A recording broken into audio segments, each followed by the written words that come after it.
Okay.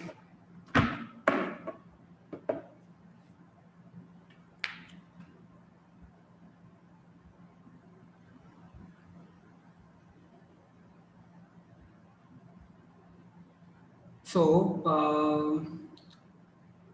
as you all know, the syllabus is changed.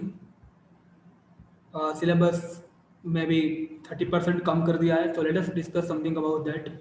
Keep your video on.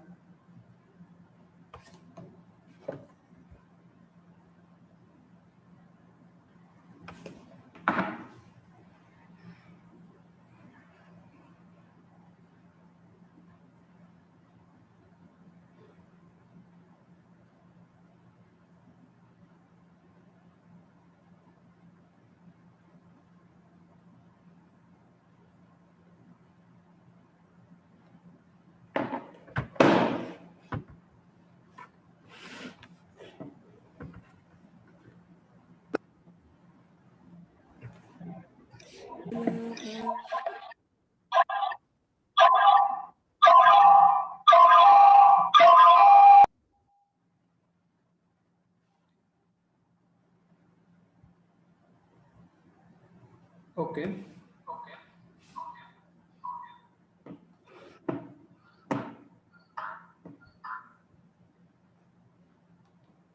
So let us discuss this.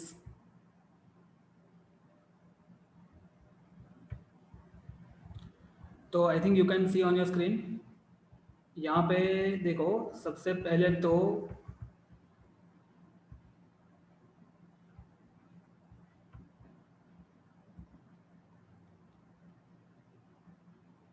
यदि हम अभी maths की पहले science की बात कर लेते हैं.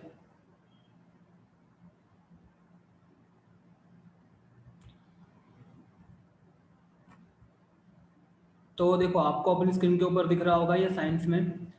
तो साइंस में ये जो चैप्टर नंबर 1 है, दैट इज द रासायनिक प्रक्रियाओं અને સમીકરણ એવું લખ્યું છે.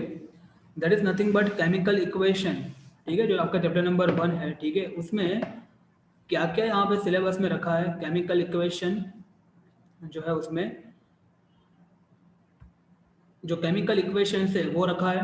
केमिकल इक्वेशन के टाइप, रासायनिक प्रक्रियाના प्रकार, मतलब कि केमिकल इक्वेशन के जो टाइप है, that is displacement reaction, double displacement reaction, oxidation reduction, combination and decomposition reaction. ठीक है, जो कि आपको मालूम है.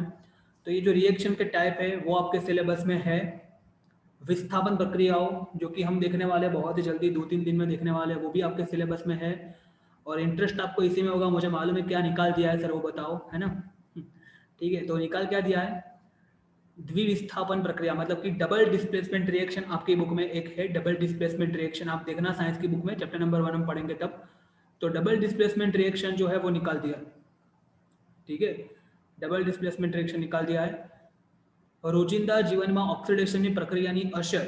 ठीक है, तो देखो यहाँ पे एक था ऑक्सीडेशन, ये रैंसिडिटी और ऑक्सीडेशन जो है. जैसे कि कई बार आपको मालूम होगा, चिप्स जो होती है वो बाहर जब रखते हैं हम, तो चिप्स खराब हो जाती है ना. That is because of the oxidation process. तो ऐसा एक टॉपिक था, वो भी निकाल दिया है. देन विस्थापन प्रक्रिया, मतलब कि डिस्प्लेसमेंट रिएक्शन, वो निकाल दिया है. और उनकी क्या क्या इफेक्ट थी वो निकाल दिए. उष्मा शोषक एंड उष्माक्षेपक, मतलब कि exothermic reaction and endothermic reaction. यहाँ पे लिखा है ना, जो उष्मा शोषक एंड उष्माक्षेपक, इसका मतलब क्या है, एंडोथर्मिक एंड एक्सोथर्मिक रिएक्शन जो है वो भी निकाल दिया है. मतलब कि अभी आपको कोई ऐसे प्रोसेस करने की जरूरत नहीं. आपको याद होगा, यदि कोई पढ़ा होगा केमिस्ट्री तो याद होगा उनको, मेरे साथ पढ़ा होगा तो मतलब पता होगा कि बहुत सारी प्रोसेस ऐसी होती है जिसमें एनर्जी रिलीज होती है. ठीक है, और बहुत सारी प्रोसेस ऐसी होती है जिसमें एनर्जी एब्जॉर्ब होती है. That is exothermic and endothermic process, वो भी निकाल दी है. ठीक है, तो इतना निकाल दिया है चैप्टर नंबर 1 में से. ओके, अभी ये जो निकाला है उसमें इतना भी खुश होने की जरूरत नहीं, बिकॉज बहुत सारी चीज़ तो रखी ही है. ठीक है, ओके. अभी दूसरे चैप्टर की बात करते हैं, एसिड बेस एंड क्षार की. मतलब कि एसिड बेस एंड सॉल्ट, ये जो क्षार है उसका मतलब होता है salt. Okay, keep your video on. If you keep your video on it is better.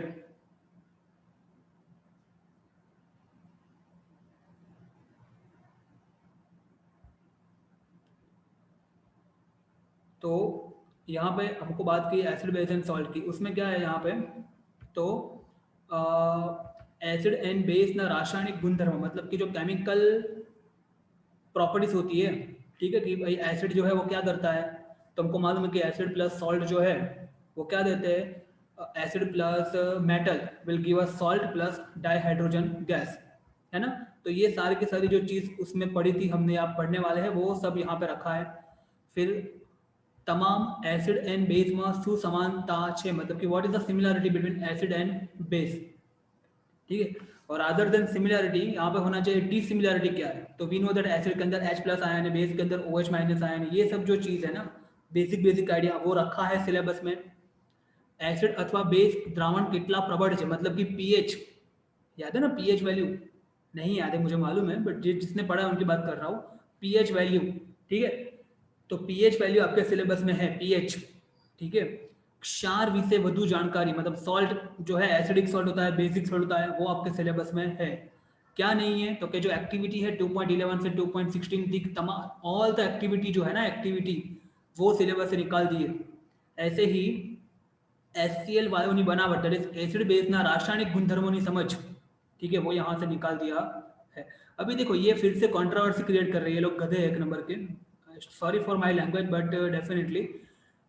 देखो यहाँ पे क्या किया है इन लोगों ने, एसिड एंड बेस ना रासायनिक गुणधर्मों की समझ यहाँ पे रखा है, मतलब कि जो एसिड और बेस जो है उनके केमिकल केमिकल प्रॉपर्टी जो है वो यहाँ इस तरफ रखी है, देखो आप। और यहाँ पे क्या किया है, एसिड और बेस के जो केमिकल प्रॉपर्टी है उसकी जो अंडरस्टैंडिंग है उसको यहाँ पे निकाल दिया, ठीक है। मतलब कि एग्जैक्टली कहना क्या चाहते हैं आई डोंट नो, बट हम तो पढ़ेंगे ही, ठीक है, हम पढ़ेंगे।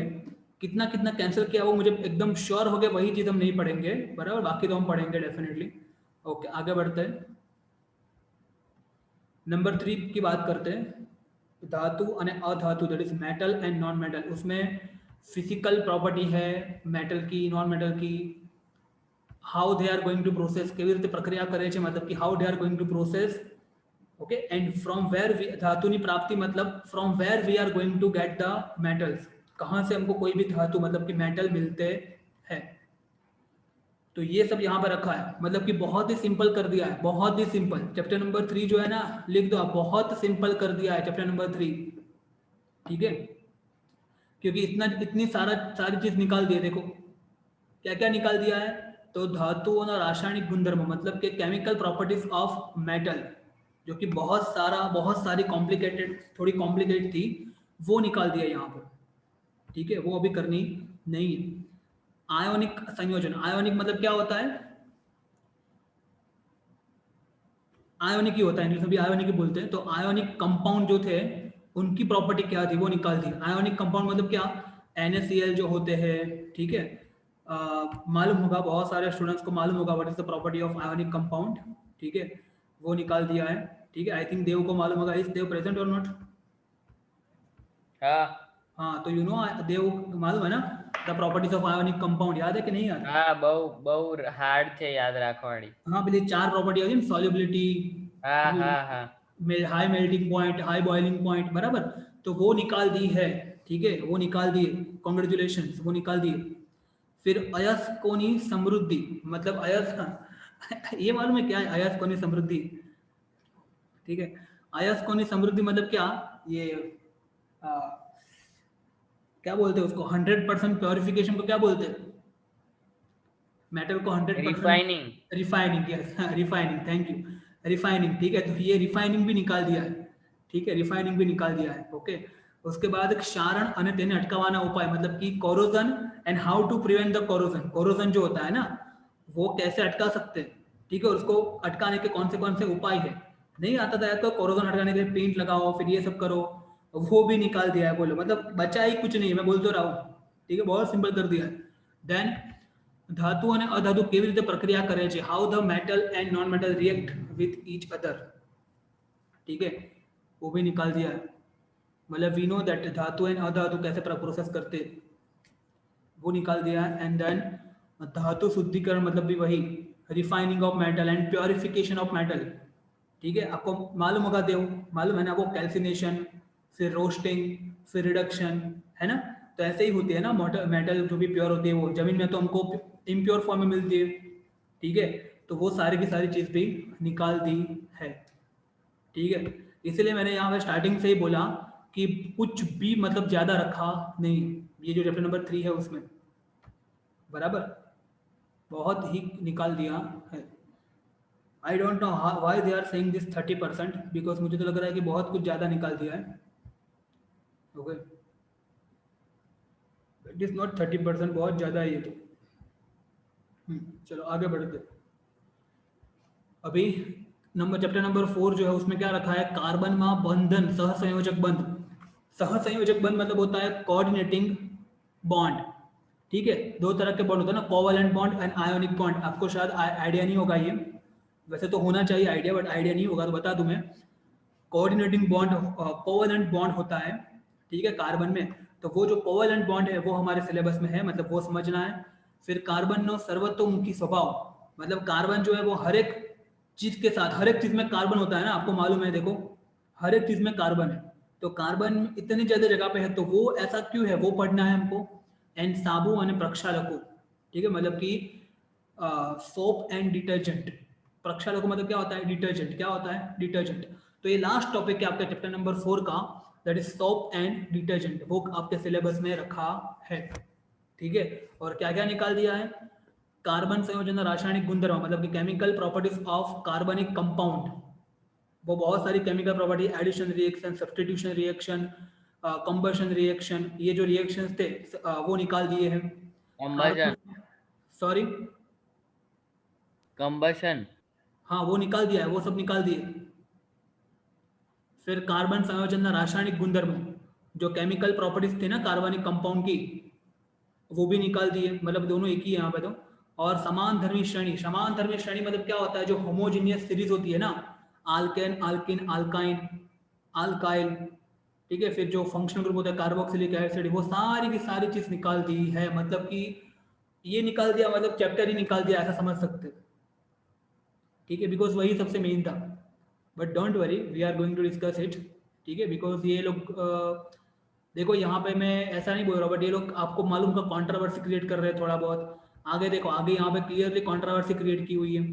यहाँ पे लिखा है क्लियर एसिड एंड बेस ना रासायनिक गुणधर्म की समझ है, और यहाँ पे लिखा है कुछ एसिड एंड बेस ना रासायनिक गुणधर्म की समझ निकाल दिया है, मतलब कि definitely they are creating some controversies, agree और not. So they are creating so many controversy, so it is better, देखो मुझे जो लगेगा ना वो तो मैं करवाऊंगा ही, ठीक है, समझ में आ रहा है। और वो जो लगेगा वो इतना भी टफ नहीं होगा। इन शॉर्ट एक चीज क्लियर है, जो भी बहुत सी टफ चीज है ना वो निकालती है, वो तो कंफर्म है, बराबर, ठीक है। और मुझे जो लगेगा that we will definitely discuss, okay. तो यहाँ तक क्लियर हुआ आपका, आगे बढ़ते हैं। अभी चैप्टर नंबर 5 की बात करते हैं। कल मैंने आपको जब ये पढ़ा रहा था, मैं जब आपको आल्केन ये सब polyatomic ions and balances and all, तो उस टाइम मैंने आपको बताया था, बराबर।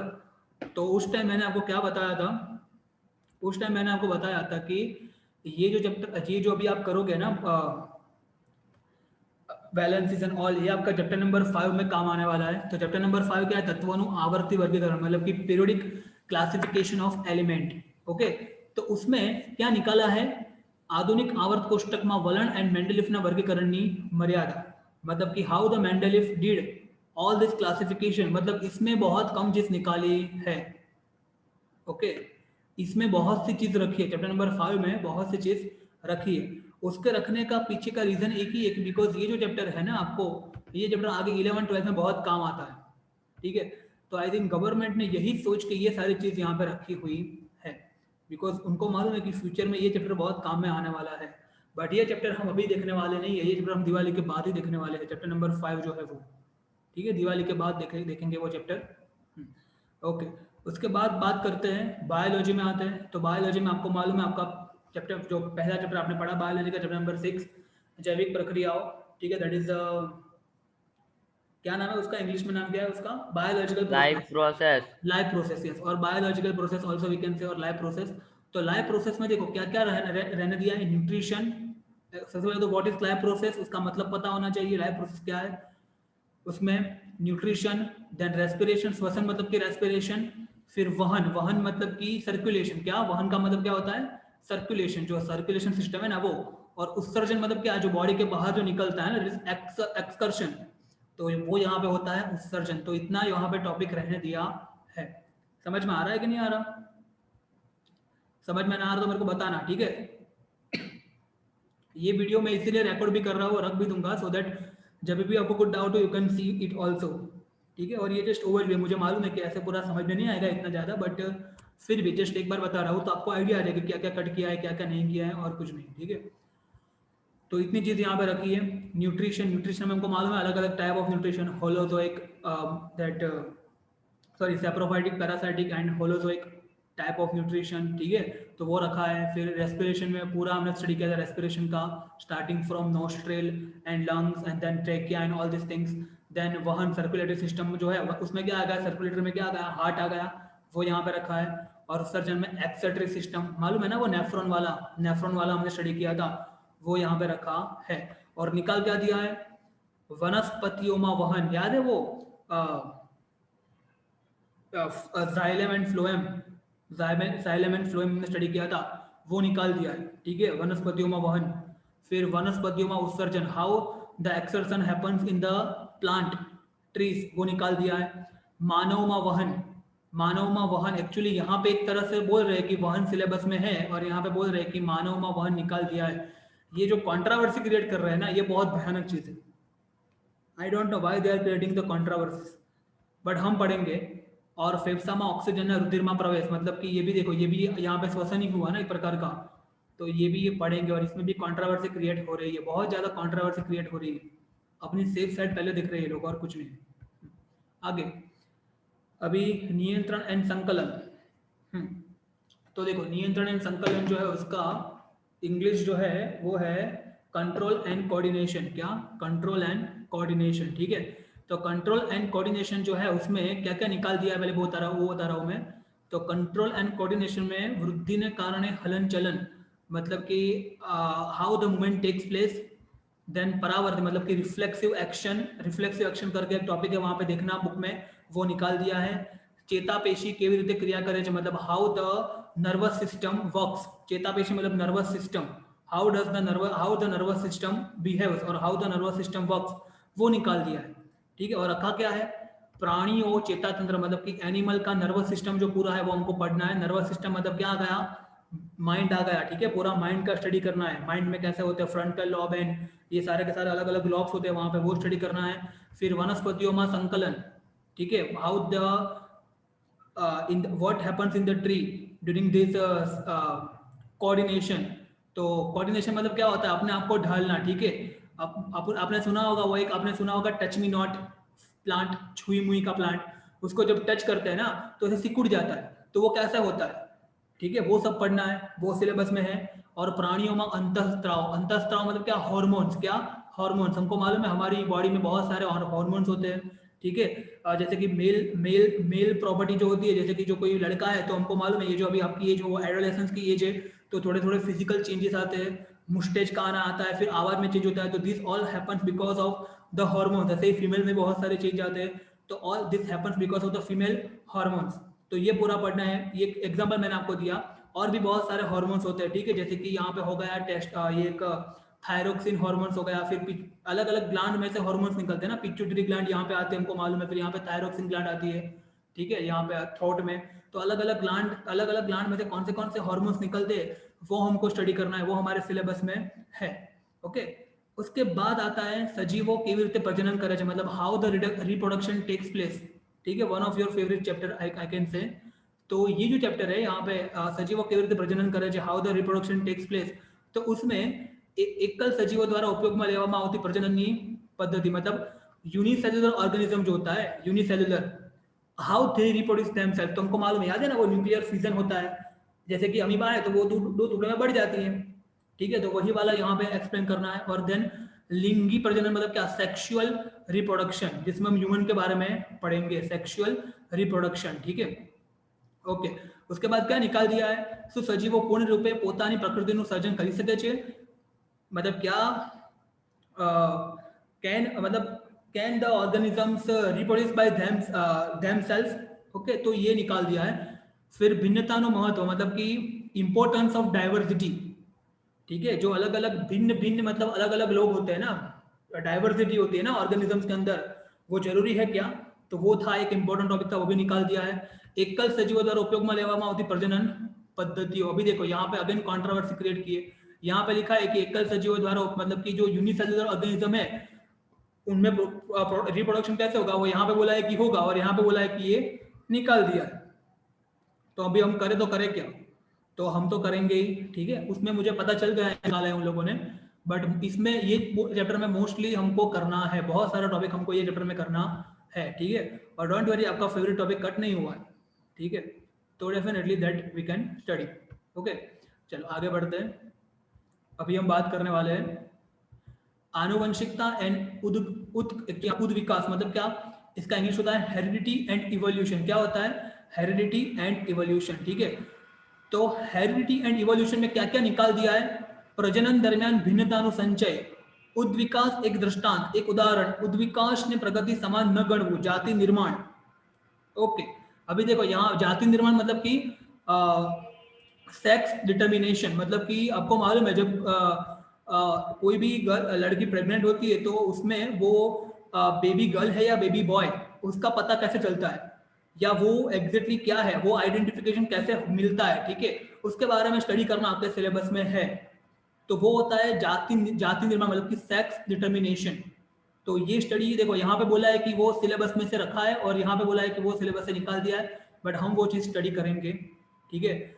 उसके बाद how the takes everything takes place, तो ये सब यहाँ पे लिखा है। ओके, तो ये भी जब हम रीड करेंगे तभी समझ में आएगा आपको, अभी इतना समझ में नहीं आएगा, जब हम करेंगे तब समझ में आएगा, बट इसमें बोल सकते हैं कि 50% जितना निकाल दिया, 50% जितना रखा है, ऐसा बोल सकते हैं ये चैप्टर में, चैप्टर नंबर 9 में। चलो चैप्टर नंबर 10 की बात करते हैं। तो देखो चैप्टर नंबर 10 में प्रकाशनु परावर्तन मतलब कि रिफ्लेक्शन ऑफ लाइट, अभी ये आप अच्छे से समझ सकते हो बिकॉज ये आपने पढ़ा है, और इसमें आपको बहुत ज्यादा दुख होने वाला है, अभी आपको भी दुख होने वाला है, मुझे भी दुख होने वाला है कि बहुत सारा हमने पढ़ा था और कितना ज्यादा कट कर दिया। देखो यहाँ पे प्रकाशनु परावर्तन मतलब क्या, रिफ्लेक्शन ऑफ लाइट, गोलीय अरीशो मतलब कि मिरर, ठीक है, एंड प्रकाशनु वक्रीभवन मतलब कि वक्रीभवन मतलब क्या, रिफ्रैक्शन ऑफ लाइट। तो इतना चीज यहाँ पे रखी है और निकाल तो देखो कितना दिया है। પ્રકાશમાં રહેલા બધા જ દાખલાઓ, પ્રકરણમાં રહેલા બધા જ દાખલાઓ मतलब न्यूमेरिकल सारे के सारे निकाल दिए हैं, न्यूमेरिकल सारे के सारे निकाल दिए हैं। I can see your face, भले आपने वीडियो ऑफ रखा है बट आपके चेहरे की खुशी मेरे को दिखाई दे रही है, ठीक है। हाँ देखो कितने खुश हो गए आप, है ना। तो सारे के सारे न्यूमेरिकल्स निकाल दिए हैं बोलो, ठीक है। हाँ देखो ये व्रत तो देखो कितना हंस रहा है, आज सर न्यूमेरिकल्स तो नहीं आते थे, बाकी तो सब कुछ कर लेंगे, ठीक है, न्यूमेरिकल्स में तो प्रॉब्लम हो रहा था, तो न्यूमेरिकल्स निकाल दिए हैं, ठीक है। देन गोरीय अरिसावट तथा परावर्तन माटे संज्ञा मतलब जो साइन कन्वेंशन था ना, कहाँ पे प्लस लेना है कहाँ पे माइनस लेना है, वो भी निकाल दिया है।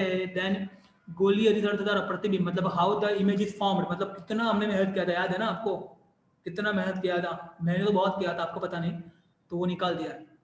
फिर लेंस द्वारा प्रतिबिंब की रचना, कुछ भी नहीं रखा, सब कुछ निकाल दिया है, मतलब इतना ही 3 टॉपिक रखे यहाँ पे। कौन से टॉपिक, प्रकाश नु परावर्तन मतलब कि रिफ्लेक्शन ऑफ लाइट, देन गोलीय अरिसो मतलब के कर्व्ड मिरर।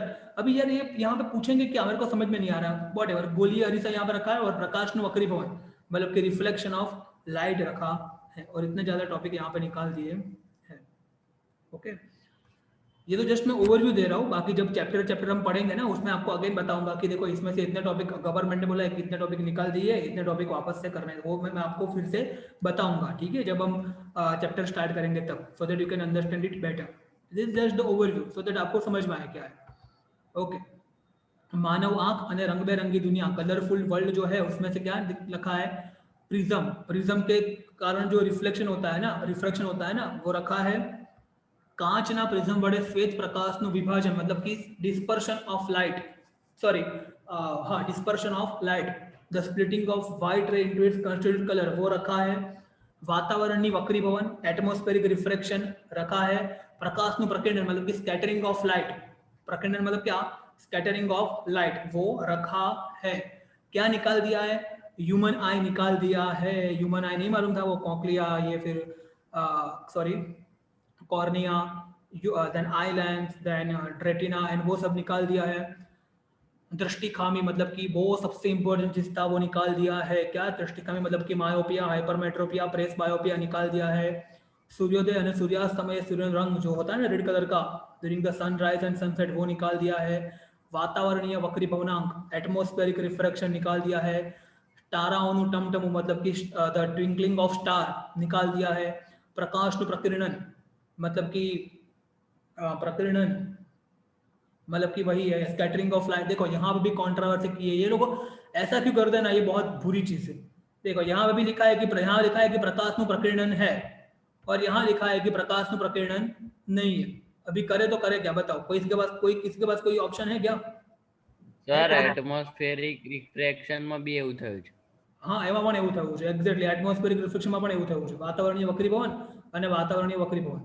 એટલે આ લોકો છે ને હમણાં શું કહેવાય બોલાય ને બધું ઓનલાઈન પ્લેટફોર્મ ઉપર આપણે પણ યાર આવું બધી વસ્તુ છે બરાબર। ઇન શોર્ટ જો આ ભાઈ મેં તમને કીધું હતું યાદ છે પેલા મેથ્સની અંદર જ્યારે આપણે પેલું 4.3 કર્યું કે પેલા અમુક ન્યુમેરિકલ્સ નહીં પૂછે, એ જ ન્યુમેરિકલ્સ કેન્સલ કર્યા। તમને કદાચ ખબર હોય તો ચેપ્ટર નંબર 4 ની વાત કરું છું, 4.3 એક્સરસાઇઝની અંદર। એટલે એઝ અ ટીચર છે ને મને આઈડિયા આવી જશે કે what now they want to keep and what they want to omit. અને આપણી જોડે આ રેફરન્સ પણ છે પણ આપણે 100% આ રેફરન્સને પણ આપણે માનીએ નહીં। આમાંથી પણ હું તમને અમુક વસ્તુ કરાવીશ જ, એ તમારે કરવાની છે। અને અમુક વસ્તુ તમને કહીશ કે આ તો કરતા જ ના, તો એ તમે નહીં કરું તો ચાલશે બરાબર કે નહીં। બિકોઝ જો પ્રેક્ટિકલી બધી વસ્તુ કરાવી મારા માટે પણ હવે પોસિબલ નથી અને તમારા માટે પણ નથી પોસિબલ। ઓકે તો થોડુંક આપણે પ્રેક્ટિકલી વિચારીશું। ટ્રસ્ટ રાખજો મારા ઉપર, તમને હું આગળ કશે લોસ જાય એવું થવા નહીં દઉં બરાબર। આપણે એટલું તો બેઝિક આપણું ક્લિયર રાખીશું જ કે માન લો તમે કોઈ પણ સ્ટ્રીમ લો ફ્યુચરમાં, whether you take science or commerce or vote ever, તમને જે બેઝિક રિક્વાયરમેન્ટ જે તમારી હોય એ તમારી પૂરેપૂરી રહેશે, એના કારણે તમને કોઈ लॉस जाए नहीं। ओके देन टिंडल इफेक्ट जो करके थी वो निकाल दिया। आगे बात करते हैं इलेक्ट्रिसिटी की बात करते हैं। हमने इलेक्ट्रिसिटी खत्म कर दिया है ऑलरेडी, है ना, मतलब अभी दूसरी बार मैं रिपीट कराऊंगा, डोंट वरी, ठीक है। तो इलेक्ट्रिसिटी की बात करें तो उसमें इलेक्ट्रिसिटी के अंदर हमको विद्युत प्रवाह, परिवहन मतलब कि इलेक्ट्रिक करंट, देन विद्युत मतलब कि वोल्टेज, फिर वो नहीं था बेसिक इलेक्ट्रिक सर्किट, याद है मेरे यूट्यूब पर वीडियो में भी है बेसिक इलेक्ट्रिक सर्किट, वो है। यहाँ पे मैंने आपको कल ही बता दिया था ओम नो नियम। देखो यहाँ पे ओम्स लॉ जो है ना, यहाँ पे भी ओम्स लॉ है। तो ओम्स लॉ बोल रहे हैं एक के में बोल रहे हैं ओम्स लॉ है और यहाँ बोल रहे हैं ओम्स लॉ नहीं है, ठीक है। अभी मैं क्या करूँ इसका बताओ, ठीक है। फिर यहाँ पे विद्युत प्रवाह तापीय असर मतलब कि जूल्स लो, याद है जूल्स लो, जब करंट फ्लो होता है तो हीट प्रोड्यूस होती है, याद है आई स्क्वायर आर टी, तो वो रखा है, आई स्क्वायर आर टी रखा है। फिर अवरोधकों नो तंत्रणों अवरोध मतलब कि जो अपना ये रेजिस्टेंस है ना, रेजिस्टेंस वो रखा है सिलेबस में, मतलब कि सीरीज पैरेलल रखा है, ठीक है। और इसमें से न्यूमेरिकल्स पूछेंगे ये लोग आपको, बिकॉज देखो यहाँ पे ऐसा नहीं लिखा कि न्यूमेरिकल्स नहीं है, मतलब कि सीरीज पैरेलल के न्यूमेरिकल्स रख करने हैं। तो कॉन्ग्रेचुलेशंस, नहीं sorry let me correct my self. यहाँ पे लिखा है देखो, सुवाहकનો અવરોધ જેની પર આધાર રાખે છે તે પરિબળો અને તે સંગત દાખલા नहीं। देखो परिबड़ों क्या होता है, परिबड़ों मतलब कि R is equal to rho into L upon A, याद है, मतलब कि जो रेजिस्टेंस है वो किसके ऊपर डिपेंड करता है, रेजिस्टिविटी एंड लेंथ के ऊपर। तो वो जो चीज है वो यहाँ पे निकाल दी, बट जो सीरीज पैरेलल वाले न्यूमेरिकल है ना, सीरीज पैरेलल वाले वो आपके सिलेबस में है, वो करने हैं। तो चलो एक चीज तो अच्छी हुई आपकी कि सीरीज पैरेलल वाले न्यूमेरिकल सिलेबस में रखे। कौन सा निकाल दिए है, जो रेजिस्टेंस जिसके ऊपर डिपेंड करता है ना, मतलब कि R is equal to rho into L upon A वाले न्यूमेरिकल, याद है ऐसा एक न्यूमेरिकल हमने कराया था। સર એ જ હાર્ડ હતા. हाँ एज था एग्जैक्टली, लेंथ को डबल करो, एरिया को हाफ करो, फिर नया रेजिस्टेंस कितना होगा ये फाइंड करो, वो निकाल दिया बराबर। ओके उसके बाद विद्युत पावर का याद है फॉर्मूला था, P is equal to I, P is equal to V square by R, P is equal to I, वो सब निकाल दिया है। ओके फिर ओम का नियम रखा है कि नहीं रखा, बट देखो यार ओम का नियम तो रखना ही पड़ेगा ना यार, हमको मालूम है यदि ओम का नियम नहीं आएगा, ओम्स लॉ नहीं आएगा, तो फिर सीरीज पैरेलल कैसे आएगा आपको बताओ मेरे को। तो यहाँ पे ये निकाला है, क्यों निकाला है आई डोंट नो, एकदम फालतू डिसीजन है, यदि निकाला भी है तो ओम्स लॉ तो स्टडी करना ही पड़ेगा, ये तो फैक्ट। ओके तो हम तो करेंगे डेफिनेटली, मैं दूसरी बार भी आपको पढ़ाने वाला हूँ ये electricity, so don't worry about electricity. चलो आगे बात करते हैं, अभी चैप्टर नंबर 13 की बात करते हैं। तो चैप्टर नंबर 13 की बात यदि करें हम, तो 13 के अंदर चुंबकीय क्षेत्र मतलब कि मैग्नेटिक फील्ड, एंड क्षेत्र रेखा मतलब कि फील्ड लाइन, मैग्नेटिक फील्ड के आसपास उसकी फील्ड लाइन होती है, उसको रखा है। ठीक है, चुंबकीय क्षेत्र में उनके अलावा विद्युत प्रवाह धारित वाहक तार पर लागतु बल मतलब के force exerted on the current carrying conductor which is placed in the magnetic field, वो आपके सिलेबस में रखा है और वो रखना ही चाहिए। बहुत अच्छा टॉपिक है, बहुत ही सही टॉपिक है, बहुत मजा आएगा उसको करने में। एंड विद्युत चुंबकीय प्रेरण मतलब कि इलेक्ट्रोमैग्नेटिक इंडक्शन, क्या इलेक्ट्रोमैग्नेटिक इंडक्शन, वो भी आपके टॉपिक में है। इलेक्ट्रोमैग्नेटिक इंडक्शन से ही वो जनरेटर होता है ना, जनरेटर, ये बिजली मिलती है ना, यहाँ पे हमारे घर में आती है ना बिजली, वो इलेक्ट्रोमैग्नेटिक इंडक्शन के प्रिंसिपल से मतलब कि विद्युत चुंबकीय प्रेरण के प्रिंसिपल से ही आती है। तो वो आपके सिलेबस में रखा है। ठीक है, और क्या निकाल दिया है, घरेलू विद्युत परिपथ मतलब कि डोमेस्टिक वायरिंग का एक टॉपिक था आपका, ये जो घर का वायरिंग होता है ना, वो कैसे करते हैं, वायरिंग वायरिंग कैसे करते हैं, वो टॉपिक निकाल दिया है। वो अच्छा किया, चलो वैसे बोल सकते हैं अच्छा किया, बट आप लोगों ने लॉस किया, बिकॉज यदि आप वो मेरे साथ पढ़ते तो आपको बहुत मजा आता, लाइफ में भी काम आता, बट निकाल दिया है। ठीक है, अभी विद्युत प्रवाह धारित तार बड़े उद्भवत चुंबकीय क्षेत्र, बराबर, मतलब कि जब भी कोई करंट कैरिंग कंडक्टर के आस करंट में मतलब करंट फ्लो होता है तो उसके आसपास मैग्नेटिक फील्ड क्रिएट होता है, वो निकाल दिया टॉपिक। मोटर एंड जनरेटर दोनों क्वेश्चन सबसे इंपॉर्टेंट क्वेश्चन थे दोनों, 5-5 मार्क्स या 4 मार्क्स में सबसे इंपॉर्टेंट क्वेश्चन थे दोनों हर बार के, वो निकाल दिए। मतलब कि मोटर जनरेटर अभी आपको करने की जरूरत नहीं है। और विद्युत चुंबकीय प्रेरण देखो, अभी यहाँ पे वापस से कंट्रोवर्सी की इन गधों ने में, डेफिनेटली अभी तो मुझे बोलना ही पड़ेगा कि गधे हैं, सीरियसली। इतने दिन के बाद एक तो सिलेबस पब्लिश किया है और उसमें भी ऐसे ऐसी मिस्टेक की है। एक तरफ लिखते हैं कि यहाँ पे लिखते हैं कि विद्युत चुंबकीय प्रेरण मतलब कि इलेक्ट्रोमैग्नेटिक इंडक्शन है, और यहाँ पे लिखते हैं कि इलेक्ट्रोमैग्नेटिक इंडक्शन नहीं है। तो I don't know what they are doing exactly, ऐसा नहीं होना चाहिए। चलो आगे बढ़ते हैं। ऊर्जा ना स्रोत मतलब कि सोर्सेज ऑफ एनर्जी, जो चैप्टर की आई थिंक आप लोगों ने एग्जाम भी दिया है ना, स्कूल लेवल पे शायद हो गया है।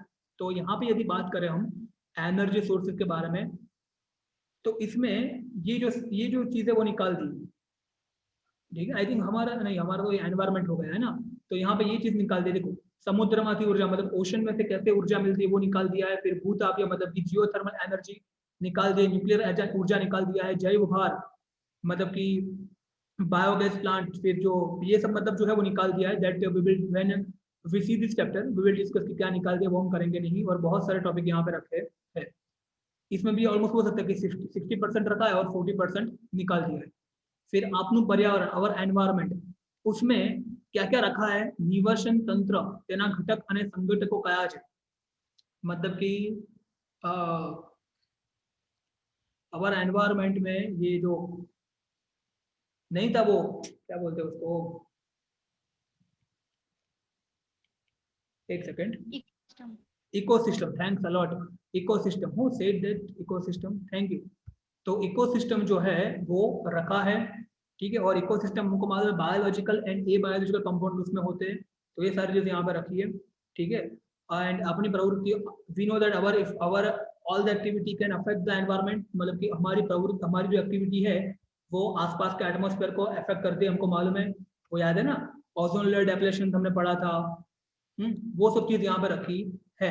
क्या निकाल दिया है, वो था ना वो ट्रायंगल शेप वाला था, याद है ट्रायंगल शेप वाला, तो ट्रायंगल शेप में क्या था, वो नहीं था कौन किसको खाता है, मतलब कि फूड साइकिल, फूड वेब, ये सब चीज निकाल दी है। ठीक है, फिर निवसन तंत्र मतलब वो सब चीज निकाल दी एक्चुअली। ठीक है, वो था ना फूड चेन, फूड वेब, वो सारी चीज यहाँ पे निकाल दी है। ठीक है, तो अच्छी बात है। चलो उसके बाद नंबर 16 जो कि लास्ट चैप्टर है आपका, उसमें क्या है, स्त्रोतों व्यवस्थापन सामर्थ्य जरूर है, भाई the management is required of the different sources, एक टॉपिक है ऐसा, management is very much required, वो रखा है और रखना ही चाहिए वो। जंगलों અને વન્યજીવ બધા જ માટે પાણી, કોલસો અને પેટ્રોલિયમ, मतलब कि this water, call and petroleum is for all. ठीक है, इसके ऊपर कोई ह्यूमन का अकेले का अधिकार नहीं, ये सबके लिए है, ऐसा एक टॉपिक है, वो रखा है। ठीक है, और जंगल ने लगती व्यक्तियों प्राणीओ संग्रह બધા જ प्राणी માટે, બધા જ માટે पानी, तो ये सब चीज यहाँ पे निकाल दिया, मतलब थोड़े बहुत टॉपिक निकाल दिए, थोड़े बहुत टॉपिक रखे। वैसे तो देखो 16 चैप्टर तो जरा भी हार्ड नहीं है, तो उसमें तो हम पूरे चीज कवर कर लेंगे, वो तो 1-2 दिन में कवर हो जाएगा। तो 16 चैप्टर की जरा भी चिंता आप करो मत। ओके, अभी बात करते हैं थोड़ा एसएस की बात कर लेते हैं, वैसे भी हमारे पास अभी टाइम कम है। मैथ्स कभी और दिन डिस्कस करेंगे, ठीक है। मैथ्स में तो, और मैथ्स में तो समझ में आ जाए ऐसा भी है, उसमें तो क्लियर लिखा है ना। ओके, अभी देखो ये भी आपको समझ में आ जाए, ऐसा ये एसएस में ये इतने चैप्टर निकाल दिए, सिंपल एकदम कर दिया है और इतने चैप्टर रखे, खत्म।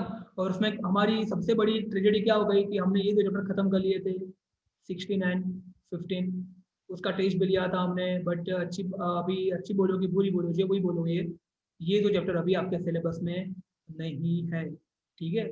अच्छी बात क्या हुई हमारी, चैप्टर नंबर 1 ऑलमोस्ट फिनिश हो गया, थोड़ा बहुत बाकी मुझे मालूम है, चैप्टर नंबर 2 भी ऑलमोस्ट फिनिश हो गया है, और चैप्टर नंबर 17 तो यस परफेक्टली फिनिश हो गया ऐसा बोल सकते हैं, ठीक है। तो इतने हमारे कवर हुए हैं, ठीक है। और अभी अच्छी बात यही है कि इकोनॉमिक्स जो है ना, उसमें आपके पास सिर्फ इतने चैप्टर है इकोनॉमिक्स में, और इकोनॉमिक्स ही ज़्यादातर स्टूडेंट्स को हार्ड लगता है, ऐसा मैंने देखा है, ठीक है। और हमारा आई थिंक चैप्टर नंबर 8 भी क्लियर हो गया है ना, 8 या 9 भी क्लियर हो गया है ना शायद, हाँ 8 भी क्लियर हो गया है एग्जैक्टली, यस 8 भी हमारा क्लियर हो गया है। तो देखो अभी इकोनॉमिक्स में इतने चैप्टर इन लोगों ने रखे हैं, तो ये आपके लिए अच्छी बात है, बिकॉज इकोनॉमिक्स ज़्यादातर स्टूडेंट्स को हार्ड लगता है, ऐसा देखा गया है, ठीक है। तो इकोनॉमिक्स में आपको हेल्प कर दी है थोड़ी, बाकी जो ये जो चैप्टर है ना ये इतने भी हार्ड नहीं है, आपको हो जाएगी, ये जो चैप्टर है ना ये इतनी कॉम्प्लिकेट नहीं है, और हिस्ट्री में भी ये जो चैप्टर है ना, इतने चैप्टर अभी हिस्ट्री में बचे तो भी इतने कॉम्प्लिकेट नहीं है, अभी हमारे पास एग्जाम भी थोड़ा लेट है, तो उस टाइम में आप कवर कर सकते हो, बराबर। तो इतना भी प्रॉब्लम नहीं है एसएस में। और सबसे अच्छी चीज तो इन लोगों ने इंग्लिश में कर दी, ऐसा बोल सकते हैं, इंग्लिश में बहुत सारे ग्रामर के पॉइंट यहाँ पे निकाल दिए, ठीक है। यदि इंग्लिश की हम बात करें तो इंग्लिश में बहुत सारे ग्रामर के पॉइंट यहाँ पे जो थे निकाल दिए। देखो इंग्लिश में अभी बात करें तो इंग्लिश में ग्रामर का टॉपिक बहुत सारे, टू बी इंक्लूडेड और टू बी एक्सक्लूडेड, तो पंक्चुएशन निकाल दिया है, पंक्चुएशन बहुत सारे स्टूडेंट्स को पंक्चुएशन टफ लग रहा था, पंक्चुएशन मालूम है ना, ये कॉमा करने का, ये करने का, वो सब क्वेश्चन मार्क ये सब।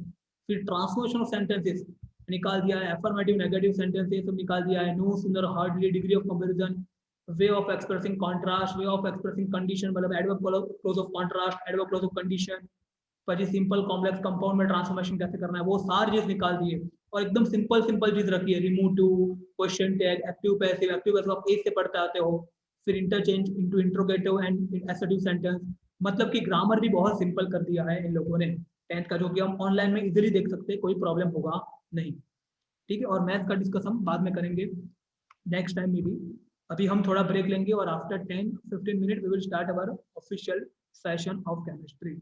जिसको कुछ समझ में ना आया और इतने इतने में वो देख, हम बाद में बात करेंगे इसका रिगार्डिंग, ठीक है। मैथ्स का डिस्कस हम कभी बाद में करेंगे, ओके।